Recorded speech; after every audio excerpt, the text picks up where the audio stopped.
Bismillahirrahmanirrahim. Assalamualaikum warahmatullahi wabarakatuh. Kami mahasiswa dari UIN Raden Mas Said Surakarta. Video ini dibuat untuk menyelesaikan tugas kelompok di mata kuliah Sejarah Peradaban Islam dengan dosen pengampu Ibu Nurisyah Al-Karimah, Magister Pendidikan. Kami dari kelompok 2 terdiri dari 5 anggota. Masing-masing anggota bekerja sama untuk menyelesaikan tugas ini. Langsung saja berikut presentasi dari kelompok kami.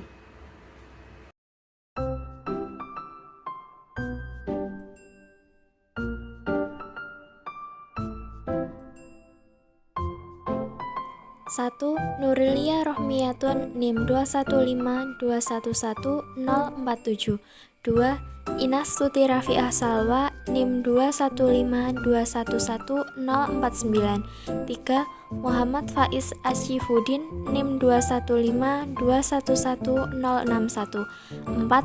Latifah Salsabila Amini NIM 2152111072.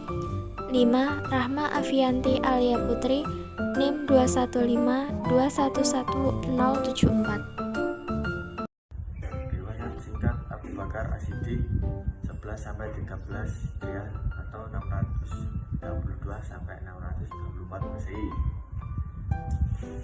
Abu Bakar As-Siddiq nama lengkapnya adalah Abdullah bin Utsman bin Amir bin Amr bin Ka'ab bin Zaid bin Taim bin Murrah al-Tamimi, yang lebih dikenal dengan Abdul Al-Ka'bah di masa jahiliyah.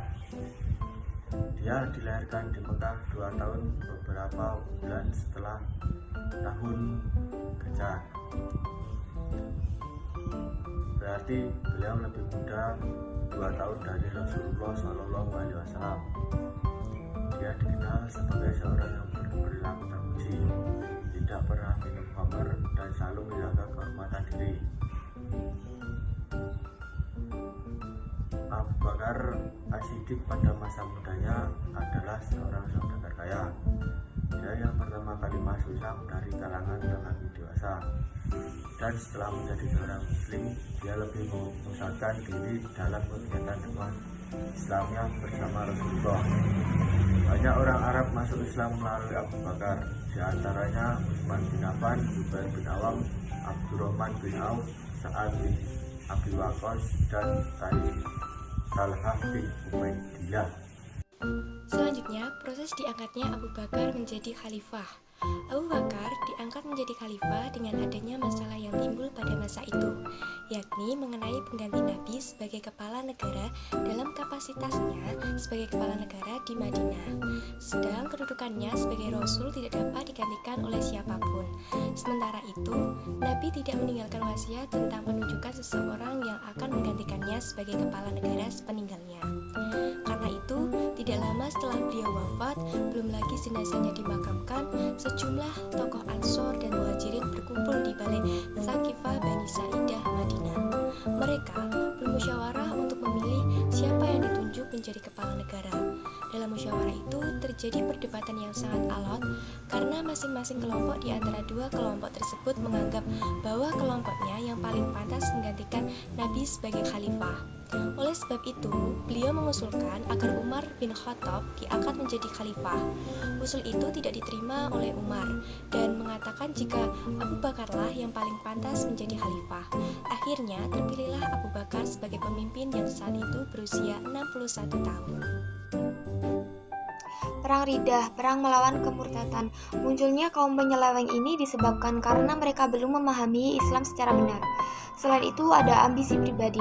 Hal ini dapat dimengerti karena banyak di antara mereka yang baru masuk Islam 1 atau 2 tahun sebelum Nabi Muhammad wafat.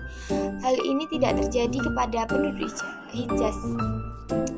Perang Riddah ada 3 golongan pembangkang yang muncul sepeninggalan Rasulullah, yaitu orang-orang murtad, orang-orang yang enggan membayar zakat, dan nabi-nabi palsu.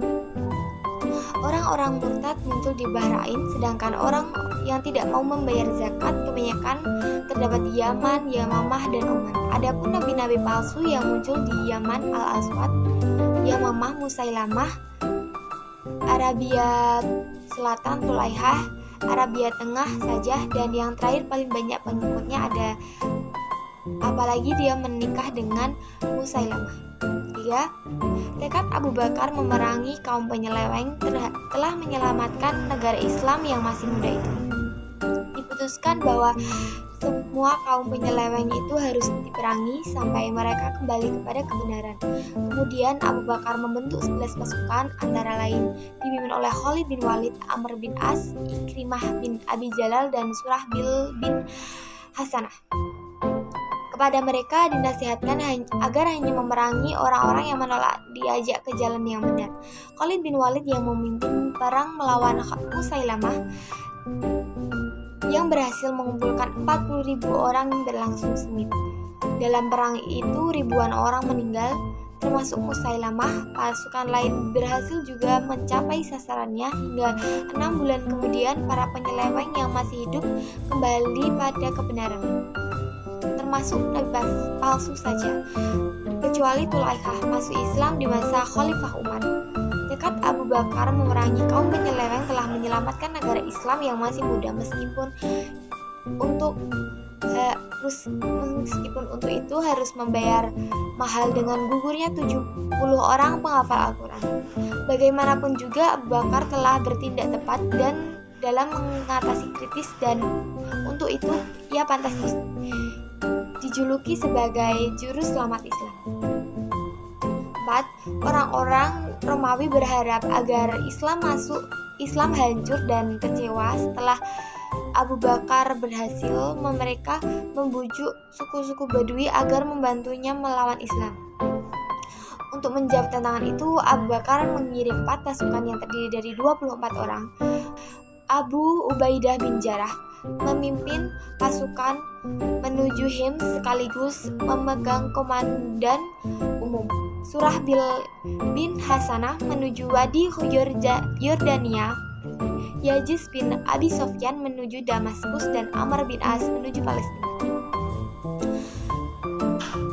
Bersamaan dengan pengiriman pasukan di antara Abu Bakar juga mengirim Musanna bin Hasanah memimpin pasukan ke timur. Setelah Khalid bin Walid berhasil menumpas pemberontakan di dalam negeri, dia dikirim Khalifah Abu Bakar memperkuat pasukan Musanna sehingga menjadi 10.000 pejuang dan sekaligus mengangkat sebagai panglima baru. Sementara itu, pasukan yang dikirim ke utara menemui kesulitan dalam menghadapi tentara Bizantium. Khalid diperintahkan pula untuk memperkuat pasukan mereka. Setelah menyerahkan pimpinan kepada Musanna, Khalid secara dramatis mengarungi gurun padang pasir selama 18 hari dengan 800.000 tentara sampai di Syam, dan memegang komando dari 4 pasukan yang sudah ada di situ, dan kini mereka berjumlah 30.000 orang. Pertemuan pertama terjadi di Ajanadin 30 Juli 634 Masehi dan dimenangkan oleh pihak Islam. Selanjutnya, sejarah peradaban Islam pada masa Abu Bakar terdapat pada bidang pemerintah, bidang sosial budaya, dan bidang ekonomi. Bidang pemerintah meliputi 1. Musyawarah yang demokratis, 2. Membangun pemerintah yang tertib di pusat dan di daerah, 3. Membangun militer yang disiplin dan tangguh di medan tempur. Lalu, bidang sosial budaya meliputi 1. Menumbuhkan loyalitas umat Islam dan tentara, 2. Penyusunan mushaf Al-Quran. Lalu pada bidang ekonomi meliputi 1. Menggunakan baitul mal dengan bijak, 2. Memerangi nabi palsu yang tidak mau membayar zakat. Wafatnya Abu Bakar. Abu Bakar wafat pada saat pasukan Islam sedang berada di luar kota. Abu Bakar sakit selama 1 minggu. Pada saat sakit itu, dia bermusyawarah dengan para sahabat terkemuka yang berhasil menetapkan penggantinya Umar bin Khattab sebagai khalifah kedua. Abu Bakar meninggal dunia dalam usia 63 tahun beberapa bulan setelah memerintah selama 2 tahun beberapa bulan.